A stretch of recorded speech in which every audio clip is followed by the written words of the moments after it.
Hi, this is Kath. Thanks for joining me today. I truly hope that you are learning something from all these Psalms that we are going through. We're going through Psalm 14 today. Don't forget to subscribe to my channel. Don't forget to just make some comments and let me know what you're learning and just encourage us all. So let's start today with looking at a verse before we jump into Psalm 14. And I am still kind of obsessing with Psalm 119. And so I want to read a verse to you from Psalm 119. And it says this, Psalm 119, verse 27, cause me to understand the way of your precepts, that I may meditate on your wonderful deeds. I love that. Cause me to understand the way of your precepts. Lord, that is our prayer today, that you would cause us to understand the way of your precepts. As we're reading, as we're learning, as we're digging in, Lord, that you would give us understanding, that we would see wonderful things in your law, that we would see what a wonderful God you are, and that we would be guided by it. Amen. So let us look at Psalm 14. And we're going to read this and then we'll dig it apart a little bit and look at some things with this psalm. This is a unique psalm, so this will be kind of fun to look through. So Psalm 14 is a psalm of David. And it says, the fool says in his heart, there is no God. They are corrupt, their deeds are vile. There is no one who does good. The Lord looks down from heaven on all mankind to see if there are any who understand, any who seek God. All have turned away, all have become corrupt. There is no one who does good, not even one. Do all these evildoers know nothing? They devour my people as though eating bread. They never call on the Lord. But there they are, overwhelmed with dread, for God is present in the company of the righteous. You evildoers frustrate the plans of the poor, but the Lord is their refuge. Oh, that salvation for Israel would come out of Zion. When the Lord restores his people, let Jacob rejoice and Israel be glad. All right, so let's look at this. And the first thing that we want to do is categorize this psalm. And the category for this psalm is a poem of instruction. A poem of instruction. So that's a little bit different than some of the stuff that we have been studying. The other thing that you need to know, or that is interesting to know here, is it's a poem of instruction, instructing the community of faith about what a fool is, and we're going to see that right from the very start, what a fool is, and the fate that comes from those who reject the will of God. Psalm 14 is unique also in the fact that it is almost identical to Psalm 53. So I'm actually just going to write that over here. Psalm 53 and Psalm 14 are almost identical. Now, there's just a little bit of difference, and that is that Psalm 53 uses the more generic term to refer to God, Elohim. Whereas Psalm 14, and I'm just going to write this right here so I have this in my memory, Psalm 14 uses Yahweh. So that's the one thing that we see that is different about them. So it's kind of interesting that we have two psalms that are very similar. So let's start to break this down a little bit. The beginning says, the fool says in his heart. Now, the word fool is an interesting word, and I think sometimes we look at that word as, again, I think about the American mindset and what we look at as a fool. We think it comes from the word foolish, and it just means someone that's being silly.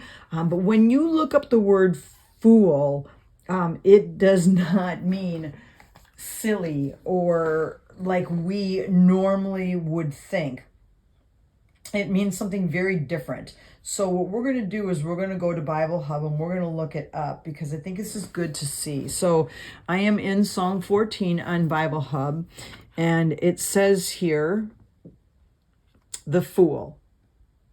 So 5036 is the number for the word the fool. And it is the word Nabal. Now, the first thing that jumps to my mind is when I see Nabal is, wait, isn't there a story in the Bible about a man whose name was Nabal? And he's actually called a fool in that Bible story. So I thought that was interesting. And that's in 2 Samuel 25. So I thought that would be something that I would want to write down. So I'm just going to circle the word fool. And I'm going to put up here 2 Samuel 25. So if I ever want to go back and look up that story and see the story of the man in the Bible who was named Fool. So I thought that was interesting. But we're going to look up the word and what it means. And it means senseless. Okay, so we're going to write down, let's use a different colors because I did that in that purple. So I'm going to use red. So I'm going to write down fool. And it is number 5036. And Nabal. Nabal. It means senseless, which in my head is kind of like what we think about when we think about fool. But here's where it starts to change. It also means vile and morally deficient. Okay, so we're not talking about someone that's being silly here. We're talking about someone who does not want to follow after God. Another commentary that I saw said this, and I thought this was good. One who lacks the discipline of self-control. So one who lacks the discipline. And that to me is more one of what I would look at as someone that's a fool. But this vile and morally deficient is a way different definition of what I thought fool meant. So when I look at this now, the fool says in his heart there is no God. Now it makes a lot more sense. We're not just talking about someone who's being silly and saying there is no God. We're talking about someone who's being vile and morally deficient and saying there is no God. And that's why it says they are corrupt. Their deeds are vile. There is no one who does good. Okay? And here's the thing is, when we go, that's verse 1, but then when we jump to verse 2, it says, so the Lord looks down from heaven on all mankind to see if there are any who understand. And it's like, it's interesting because David asks, do all the evildoers know nothing? Don't they know? And I'm going to make an arrow here, okay? The evildoers, don't they know nothing? Don't they know that the Lord looks down from heaven on all mankind? Don't they understand that? It's like they know nothing, okay? If we go down, we've also got this verse here, verse 5. The Lord is present in the company of the righteous. Again, don't the evildoers know that? So here's another. They are present in the company of the righteous.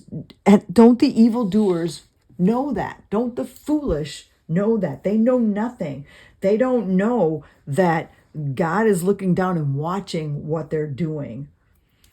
So it's interesting because, again, one of the commentaries said this, and I'm sorry, I didn't write down which ones I came from. I'll get better at that. But it says the psalmist witnessed to the danger of failing to connect the dots between God and everyday life. They're so arrogant that they think they're running the show. And here we see the Lord looks down from heaven on all mankind to see if there are any who understand, any who seek God. He is watching. He is seeing what is going on. And this reminded me of a verse from Romans and then a verse from Isaiah 53. And so on your sheet, there's going to be a paper that's linked down below that you can print at home if you want to. And it's these two verses, which I thought really went along with this. When he's saying God's looking down from mankind to see if there's any who are understand or any that seek God. And he says, all have turned away. All have become corrupt. There's no one who does good. It reminded me of Romans 3:23, which says all have sinned and fall short of the glory of God. So here we've got everyone turning away and everyone being corrupt. And then Isaiah 53:6 says, we all like sheep have gone astray. Each of us have turned to our own way. And so here he is saying almost the same thing here, that everybody's corrupt. They're all turning away. And that's exactly what these verses say. So I do like sometimes to have other verses in the Word that say the same thing. And I like to have those in my Bible. So I'm just going to glue that in so that it's right near those other verses that say the same thing. It's just nice to have that cross-reference. So we have they're turning away, and then he's that whole thing about, do the evildoers know nothing? They devour my people as though eating bread. They never call on the Lord. Wow, that's just scary to me, that they're not calling on the Lord, and that they're so arrogant that they think that they can live life without God. Another really good verse is Psalm 10:13. And it kind of just asks the same questions. It says, why does the wicked revile God? Why does he say to himself, he won't call me to account? And it's interesting because, again, we're talking about the fool here, right? We're talking about the vile, those that are corrupt, and yet they think that God's not watching them. And they think that they're getting away with what they're doing. And they think that God's not going to do anything about it. And yet Psalm 14, verse 5, kind of just answers all of that. And I think that this is really an interesting section right here. So Psalm verse 5 says this, but there they are. Okay, he's talking about the fool and the wicked, right? There they are, overwhelmed with dread. Why are they overwhelmed with dread? For God is present in the company of the righteous. So here they think that they're going to be able to devour God's people and ruin them and hurt them and all of those things. And yet he's saying, nope, but there they are. They're overwhelmed with dread because they're seeing that God is in the company of the righteous. So no matter what they do, they're going to have their eyes opened to the fact that God is here with the righteous. The picture that I kind of got in my mind as I read that was like the bully at school that gets caught by the principal, right in the middle of his bullying, and there's standing the man that is catching him doing it. And I think that that is such a good picture here, because they're going to be overwhelmed with dread when they realize that God is present in the company of the righteous.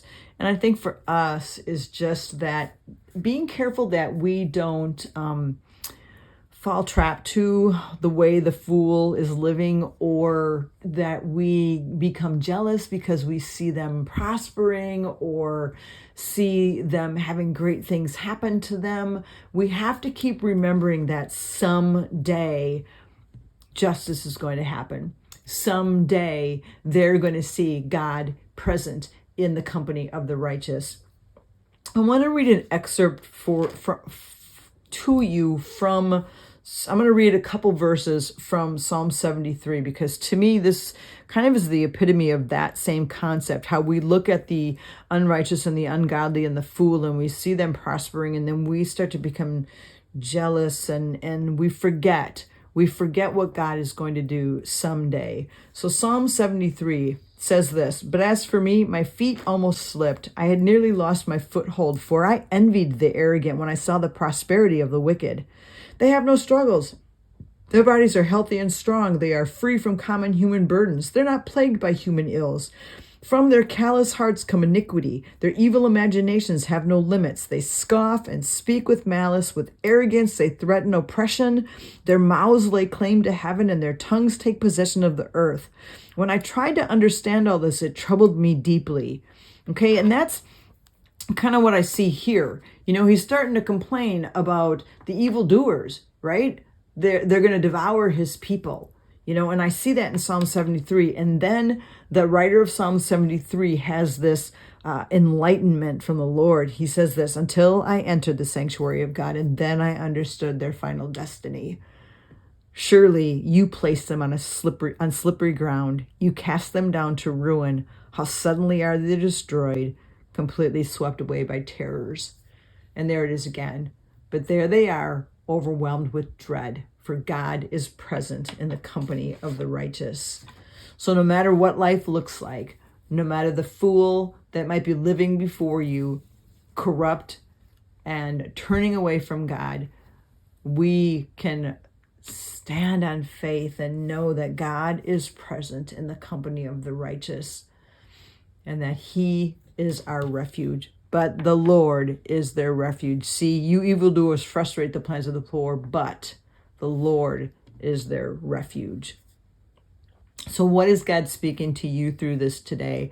I hope that there was something that jumped out at you that you could look at and say, hey, I'm going to stand on faith, believing that God is in the company of the righteous and that he is here with me no matter what it is that I'm going through, no matter the fool that I'm seeing living before me who is vile and senseless and saying God does not move. We know that God does move. Lord, I thank you that we know you are true, Lord, and that you are the one that does good, and that you are looking down from heaven on all mankind, and that you are seeking those who seek after you, God. And I pray that we would be a people that seek after you, a people that call on you, a people that stand on the truth that you are our refuge. And Lord, I thank you for what you're doing through all of this, through the reading of your Psalms and through your word today. Amen. Well, thanks for joining me in this interesting trip through Psalm 14. I hope to see you next time.